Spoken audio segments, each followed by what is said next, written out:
பெயர் பலகையில் தமிழ் எழுத்துக்கள் மட்டுமே இடம்பெற வேண்டும் என்ற கோரிக்கை முன்வைத்து மதுரையில் சிலம்ப போட்டி நடைபெற்றது.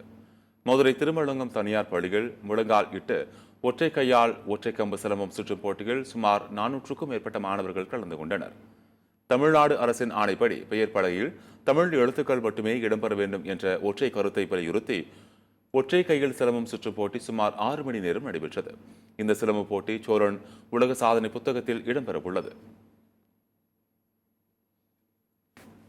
தமிழ்நாடு அரசின் அரசாணையின்படி பெயர் பலகையில் தமிழ் மொழிக்கு முன்னுரிமை வழங்கப்படும் என்று வலியுறுத்தி முழங்காலில் நின்றபடி ஒற்றை கையில் ஒற்றை கம்பு சிலம்பம் சாதனை நடைபெற்றுக் கொண்டது. இதில் 400 மாணவ பங்கு வீரர்கள் மதுரை திருமங்கலம் மற்றும் விருதுநகர் மாவட்டம் ராஜபாளையை சேர்ந்த மாணவர்கள் கலந்து கொண்டு இதில் சுமார் 6 மாத காலமாக இந்த மாணவ பயிற்சி அளிக்கப்பட்டு இன்றைக்கு இந்த சாதனை நிகழ்ச்சியானது பிகேஆர் மெட்ரிகுலேஷன் நடைபெற்றுக் கொண்டிருக்கிறது.